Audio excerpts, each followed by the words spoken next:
Saudi अरब की website पे available है। नुपुर शर्मा ने भी गलत बोला उसने। नहीं बोला नुपुर शर्मा ने गलत। नुपुर शर्मा ने जो बोला वो किताब में लिखा हुआ है सऊदी अरब की। वो जाकिर नायक ने पहले बोला है।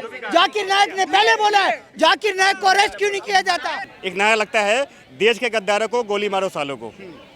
अब खुद लोग आ जाते हैं धरने के ऊपर, इसका बाइकाट करने के लिए। आप देखो ट्विटर पे, यूट्यूब पे आ जाते हैं लोग। क्यों आते हैं? उनको पता है कि हम जो काम कर रहे हैं वो देश विरोधी है। देखिए, टी राजा के मालिक असदुद्दीन ओवैसी तो है नहीं, फारूकी के हो भी सकते हैं। अपने लवंडे को बोलो मत, नहीं दूसरे के लवंडे को बोलो कि तुमने गलती कर दी। पहले अपने को गिरेबान में झांक कर देखो, अपनी गलतियों को सुधारो, उसके बाद दूसरे को बोलो तो बराबर समझ में आता है। अगर असदुद्दीन ओवैसी किसी मंच से फारूकी को गाली दिए होते, डांटे होते, तो ये बात समझ में आती कि हाँ असदुद्दीन ओवैसी सही कर रहे हैं। जब वो करके कैसा करता है तब आप चुप्पी साध लेते हैं, उसकी बात का बचाव करते हैं, उसके पिछवाड़े के सामने खड़े हो जाते हैं कि उसको कोई मारे ना, उसको कोई कुछ बोले ना, उसके ऊपर वो कमेंट करे तो करे। बाकी दुनिया के पास तो मुंह है नहीं, दुनिया के पास शब्द तो है नहीं, दुनिया के पास संवेदना तो है नहीं, दुनिया के पास विचार तो है नहीं, दुनिया के पास आपके फैक्ट तो है नहीं। आपके जो देवता हैं, आपके जो पैगंबर साहब हैं, उनके बारे में दुनिया के पास कोई जानकारी तो है नहीं, उन्होंने ज़िंदगी में कोई गुनाह तो किया नहीं। ऐसी बात नहीं। आज दुनिया का हर फैक्ट हर व्यक्ति को पता है। आपको भी पता है, मुझको भी पता है, इनको भी पता है, उनको भी पता है। दुनिया का आप कोई भी व्यक्ति फैक्ट को छुपा करके रख नहीं सकता। जो बुराइयां हैं उस पर विचार होना चाहिए, उस पर डिस्कशन होना चाहिए, स्वच्छ मन से भी होना चाहिए। आज दुनिया में हर देश में लगभग आतंकवादी है। हिंदुस्तान में आतंकवादी है, जम्मू कश्मीर में हर रोज़ एक गोली चलती है ना, एक व्यक्ति मरता है ना। सेम कंडीशन पाकिस्तान की है। 70,000 से ज़्यादा लोग मारे गए पाकिस्तान में आतंकवादियों के द्वारा। ये कौन लोग थे? मुसलमान लोग थे, है ना। मुसलमान थे, उनका धर्म था इस्लाम, उनकी किताब थी कुरान। अफगानिस्तान में आप देख ही रहे, ईरान, इराक, दुबई, सऊदीया, लेबनान, इजिप्ट से लेकर के श्रीलंका तक ये आतंकवाद का जड़ पूरा फैला हुआ है। असदुद्दीन ओवैसी के पास कोई तरीका है कि इसको रोक लें? भारत में इसलिए रुका हुआ है कि यहाँ बहुत सारे विचार हैं। आप अगर एक शब्द किसी को बोलेंगे तो 10 शब्द आपको सुनने को मिलेंगे। एक आईना दिखाएंगे तो 10 तरीके के आईने आपकी तरफ अपने आप हो जाते हैं। इसकी वजह से यहाँ क्रूरता, हिंसक गतिविधियों में मुसलमान कम व्याप्त रहता है। लेकिन अगर असदुद्दीन ओवैसी जैसे लोग और तमाम सर तन से जुदा करने वाले लोग, इसके पीछे पड़े मुल्ला मौलवी जो भी लोग हैं, अगर इसी तरीके से अपनी खिचड़ी पकाते रहे तो रोज़ एक नई हिंसा का रूप देखेंगे। एक आईना दिखाएंगे, 10 आईना आपको दिखेगा। मैं असदुद्दीन ओवैसी को, मुस्लिम कम्युनिटीज़ को आईना दिखाने का काम नहीं कर रहा हूँ, लेकिन आपको स्वयं अपना आईना बना लेना चाहिए, अपनी तस्वीर देख लेनी चाहिए, अपने कर्मों पर झांक लेना चाहिए, अपना इतिहास देख लेना चाहिए, अपने साहब को देख लेना चाहिए, अपने बच्चों की जिंदगियों में बढ़ रहे गर्द को देख लेना चाहिए। सर, कैसे देखते हैं जो असदुद्दीन ओवैसी ने रात को जो आरोपी थे वो छुड़वा दिए और राजा सिंह फिर से गिरफ्तार? सर, असदुद्दीन ओवैसी का एक वीडियो वायरल हुआ है, एक चैनल का है, मैं नाम नहीं लूँगा, उसका प्रमोशन हो जाएगा। मैं पॉलिटिकल अड्डा पे बोल रहा हूँ, ये मेरे लिए नंबर 1 चैनल है। पॉलिटिकल अड्डा पे खुलासा कर रहा हूँ मैं कि एक व्यक्ति ने जो कि जेल से छूट गया, जिसने नारा लगाया था सर तन से जुदा। सर, इस देश में देश संविधान से चलता है। संविधान के अनुसार किसी का भी कत्ल करना, सर तन से जुदा मतलब समझते हो? इस गर्दन को काट देंगे। आपने उदयपुर घटना पे आप लोकल लाइव रिपोर्टिंग कर रहे थे, मैंने देखा है सर आपको। आकाश त्यागी जी, आपने वो मेहनत करी है वहाँ जाके। सर तन से जुदा का मतलब होता है एक परिवार के सदस्य की गर्दन काट के धड़ से अलग कर देना। सर तन से जुदा किसी को इजाज़त है क्या करने की? वो क्राइम है। सर तन से जुदा बोलना, किसी का मर्डर का आपने आदेश दे दिया। गुस्ताखे रसूल की एक सदा सर तन से जुदा, तन सर से जुदा। भारत के लोकतांत्रिक देश में ऐसे नारे नहीं लग सकते सर। इसका विरोध किया जाएगा और हम उसका विरोध करते हैं। उस व्यक्ति को हत्या का एक तरीके से नारे लगे। मुनव्वर फारूकी की अरेस्टिंग हुई, हम मानते हैं। माता सीता का, भगवान श्री राम का अपमान किया, ठीक है। उसके बाद एक कार्यक्रम आयोजित था हैदराबाद में, टाइगर राजा सिंह जो वहाँ के विधायक हैं उसका विरोध किया। अब उन्हें प्रोवोकेशन में उन्होंने मोहम्मद साहब पे टिप्पणी कर दी। उन्होंने जो टिप्पणी करी कि भाई मैं बोलना नहीं चाहता, नहीं तो वो भी प्रोवोकेशन में आ जाएगा, पर वो प्रोवोकेशन हो गया तो भारतीय जनता पार्टी ने उन्हें साइडलाइन कर दिया। अपनी पार्टी लाइन का तो नहीं बोला, जैसे नुपुर शर्मा को हटा दिया था प्रवक्ता पद से, वैसे उन्हें हटा दिया। विधायक हैं वो, पर उन्हें पद से हटा दिया कि तुम भारतीय जनता पार्टी के सदस्य नहीं हो, ये पार्टी लाइन का नहीं है। लेकिन उस व्यक्ति ने कहा था मेरे लिए धर्म पहले है, मेरे लिए पार्टी बाद में है। भारतीय जनता पार्टी बाद में है, लेकिन भारत का हिंदू धर्म सनातन धर्म मेरे लिए पहले है। उस टाइगर के आगे भी टाइगर लगता है, पीछे भी सिंह लगता है। टाइगर राजा सिंह, वो आगे भी शेर है, पीछे भी शेर है। सर, रामनवमी पे रैली निकलती है, सारी मस्जिदें ढक दी जाती है, मौलाना मौलवी और वहाँ का गृह मंत्री बैठक करते हैं कि उस दिन कोई भी टोपी पहन के बाहर नहीं निकलेगा। अब वो पता नहीं क्यों नहीं होता, क्या प्रोटोकॉल है पता नहीं, लेकिन टाइगर राजा सिंह का गोशा महल में इतना खौफ है। और आपको मैं बताना चाह रहा हूँ आपके चैनल के माध्यम से, वो एक राष्ट्रभक्त व्यक्ति है। उसने इतना ही कहा, मेरे भगवान राम और मेरी माता सीता का अपमान करने वाले व्यक्ति के बारे में अगर मैं कुछ कहूँगा ना, तो वो भी अभिव्यक्ति की स्वतंत्रता मानी जानी चाहिए। लेकिन उन्होंने क्या किया, उसके खिलाफ अरेस्टिंग करवा ली, उनको सिर्फ जमानत ही तो मिली है। ऐसा क्या होता है, दोहरा चरित्र चल रहा है, जो हमारे सुप्रीम कोर्ट को भी संज्ञान लेना चाहिए। एक व्यक्ति को गर्दन काटने की भी इजाज़त है, एक व्यक्ति को सर तन से जुदा की भी इजाज़त है, एक व्यक्ति को अकबरुद्दीन ओवैसी सर विधायक है विधानसभा में तेलंगाना में, आपको पता है। असदुद्दीन ओवैसी सांसद है दिल्ली में, जो पार्लियामेंट का सांसद है, मेंबर ऑफ पार्लियामेंट। और अकबरुद्दीन ओवैसी विधायक है हैदराबाद से या आदिलाबाद से। मैं उसका बयान जानता हूँ, 24 दिसंबर 2012 को उसने बयान दिया, 15 मिनट पुलिस हटा दो, हम 100 करोड़ हिंदुओं को सबक सिखा देंगे, हम 25 करोड़ मुसलमान हैं। उस बंदे को तो ठीक सर, उसे जमानत भी मिल गई है। अरे तो अरेस्ट तो हो गया ना, अरेस्ट तो राजा सिंह भी हुआ, छूट भी गया। ऐसे तो अरेस्ट भी नहीं हुई। प्रोपेगेंडा क्या है मैं बताऊंगा। सर ऐसा है, नुपुर शर्मा ने जहाँ से कोट किया था उसको कहते हैं हदीस। हदीस की आप अब गूगल पे हो, मोबाइल में गूगल है, एक सर्च करो, एक सर्च करो 5134 सूरा नंबर 5134, उसको क्या कहते हैं, हदीस। सर्च करो, आपको पता चल जाएगा। नुपुर शर्मा ने जो बोला है वो सऊदी अरब की वेबसाइट पे अवेलेबल है। नुपुर शर्मा ने भी गलत बोला, नहीं बोला नुपुर शर्मा ने गलत। नुपुर शर्मा ने जो बोला है वो किताब में लिखा हुआ है सऊदी अरब की, वो जाकिर नायक ने पहले बोला है। जाकिर नायक ने पहले बोला है। जाकिर नायक को अरेस्ट क्यों नहीं किया जाता? क्या नाम?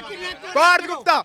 पार्थ गुप्ता सर्तन से जुदा कहने वालों के साथ हैं आप या उनका विरोध? उनके खिलाफ हूँ मैं, उनके खिलाफ हूँ मैं। राम सुनो, मैं बताता हूँ, रामचरितमानस में लिखा हुआ है, बिना नमानत जलद हिजड़ गए 3 दिन बीत, बोले राम सकोप तब भय बिन होत न प्रीत।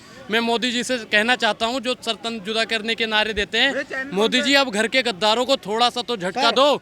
जो सर्तन जुदा करने की बात करे, लाल किले पर लटका दो, लाल किले पर लटका दो, लाल किले पे लटका दो। बिल्कुल। मैं ये पूछना चाहता हूँ, जो हैदराबाद के मुख्यमंत्री हैं, जो केसीआर हैं, टी राजा ने डायरेक्ट उन्हीं को एकदम उन्हीं की गलती मानी है कि भाई इनकी वजह से ये सारा कांड हुआ। एक्चुअल में मुख्यमंत्री जो है ना, उनका एक स्टेटमेंट आया है, वो पूरी की पूरी तरह वहाँ पे मुस्लिम तुष्टीकरण करते हैं। सेकुलरिज्म के नाम पे इस देश में मुस्लिम तुष्टीकरण चलता है। हम मुस्लिम तुष्टीकरण के स्पष्ट खिलाफ है, क्योंकि ये देश है सेकुलर, धर्मनिरपेक्ष। जब धर्मनिरपेक्षता आ जाती है तो सभी धर्मों को समान दृष्टि से देखना चाहिए। इस देश में पर्सनल लॉ बोर्ड नहीं होना चाहिए मुस्लिमों का। अगर पर्सनल लॉ बोर्ड मुस्लिमों का है तो हिंदुओं का भी होना चाहिए, सिखों का भी होना चाहिए, बौद्धों का भी होना चाहिए, यहूदियों का भी होना चाहिए, जैनों का भी होना चाहिए, ठीक है, और पारसियों का भी होना चाहिए, जो सबसे ज़्यादा टैक्स देते हैं, जिनका नाम है रतन टाटा। रतन टाटा की कम्युनिटी सबसे ज़्यादा टैक्स देती है। रतन टाटा का एक भी बच्चा नहीं है, टैक्स देता है 1 लाख करोड़, 2 लाख करोड़। भाई किन के लिए दे रहा है? 18 बच्चे पैदा करने वालों के लिए। पंजाब से एक डॉक्टर का स्टेटमेंट आया है सर, उन्होंने बोला मेरे कंपाउंड में एक लड़का आया, उसके 18 बच्चे थे। मैंने पूछ लिया कौन है, पूरे मोहल्ले को लिया है? तो कहता नहीं ये मेरे बच्चे हैं। तो कहते क्यों लाए हो? पता है उस मुसलमान ने क्या कहा?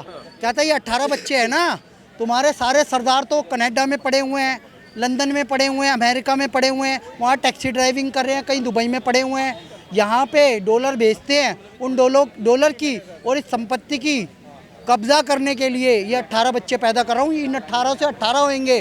डेमोग्राफी चेंज करके, अलतकिया करके, जिहाद फैला के। कौन सा जिहाद? गजवाए हिंद, जो सर पीएफआई के कागज़ पकड़े गए हैं पटना में, गजवाए हिंद करके कब्जा करना चाहते हैं। डेमोग्राफी जिस दिन चेंज हुई, आज अफगानिस्तान में 1 हिंदू 1 सिख नहीं बचा। आज पाकिस्तान में 24% जो लोग गए थे, सिर्फ 2% बचे हैं। बांग्लादेश में 1% आबादी बची है। हम क्या देख रहे हैं? कश्मीर तो हमारा ही है। कश्मीर में 600 साल पहले इस्लाम नाम की चीज़ नहीं थी, सबके सब कन्वर्ट हो गए। ये गुलाम नबी आज़ाद का बयान है, जिसने भी कांग्रेस से इस्तीफा दिया है। उसने कहा 600 साल पहले एक भी मुसलमान नहीं था कश्मीर में, लेकिन आज सारा कब्जा है उनका, सारे के सारे सेब के बाग लूट लिए, केसर के बाग लूट लिए, घरों पे कब्जा कर लिया, अल तकिया चलता है, अल जिहाद चलता है, मस्जिदों से नारे लगे, लाल चौक पे पहले पाकिस्तान का झंडा फहराते थे, आज मोदी सरकार आने के बाद 370 हटने के बाद तिरंगा झंडा फहराया जाता है। क्या इस पे कोई बात नहीं करेगा कि तिरंगा कैसे आया, कितनी मेहनत करनी पड़ी, 70 साल तक नेहरू का प्रोपेगेंडा चलता रहा, कांग्रेस का प्रोपेगेंडा चलता रहा, लेकिन अब राष्ट्रवाद का प्रोपेगेंडा चलेगा। इस देश में राष्ट्रवाद की बात होगी।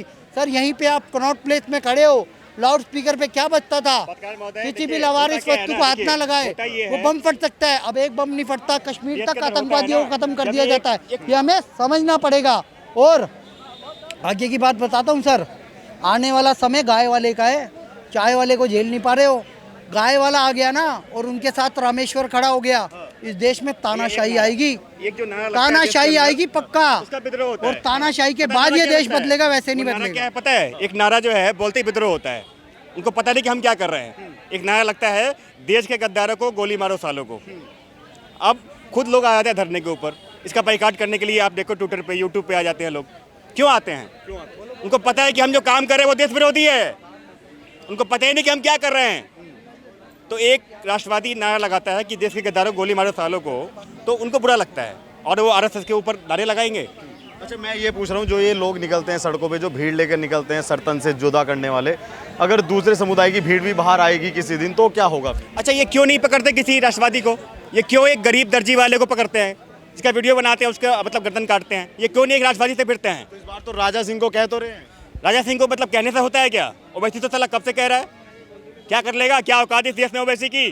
साली जमानत जब्त होती है पूरी यूपी में, उसकी लड़ता है ना इलेक्शन, जमानत जब्त होती है उसकी, भाई साहब, है ना? उसकी आवाज़ को वही लोग सुनते हैं जो देश विरोधी काम करना चाहते हैं, ठीक है ना? तो मामला बिल्कुल साफ है कि देश के गद्दारों को गोली मारो सालों को, ये नारा है, ये चलता रहेगा।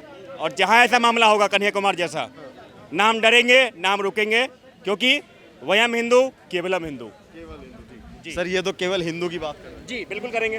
राष्ट्र सर्वोपरि, और राष्ट्र तो हिंदू राष्ट्र है जी, है कि नहीं?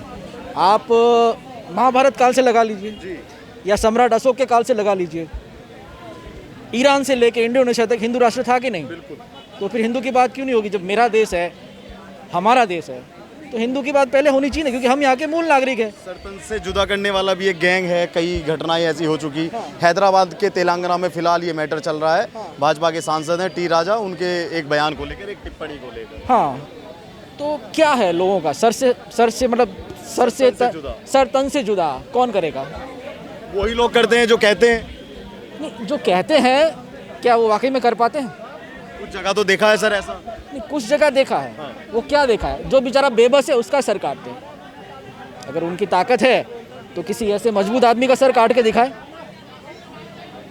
बराबर। बेबस को तो कोई भी मार देगा। मतलब कि आपका कहना है कि वो बेबस आदमी को टारगेट करते हैं? बिल्कुल बिल्कुल वही है, वो बेबस आदमी को टारगेट करते हैं और अपना वो दिखाते हैं कि हमने बड़ा शेर मार लिया।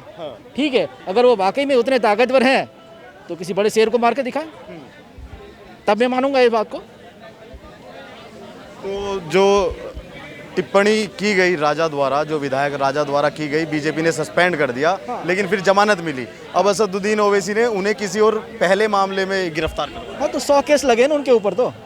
हाँ, तो पहले में जमानत मिली, दूसरे में अरेस्ट किया, तो उससे क्या, वो जुडिशियल प्रोसीजर है, वो तो फेस करेगा ना हर आदमी। मतलब कि राजा जी है वो सरकार की जो जुडिशियल सिस्टम है उसको रिस्पेक्ट कर रहे हैं। भी चलो मुझे एक में जमानत मिली, दूसरे में अरेस्ट किया, मैं रेडी हूँ। उन्होंने काफ़ी अपोज किया। सरपंच से जो ये नारा बोलते हैं, क्या इस पे कोई नियम बनना चाहिए? देखिए, हमारे देश में वाणी स्वतंत्रता का हक सबको है। कोई किसी को गाली भी दे सकता है। आज प्रधानमंत्री को भी गाली देते हैं, ठीक है। आप कितनों का मुंह बंद करेंगे?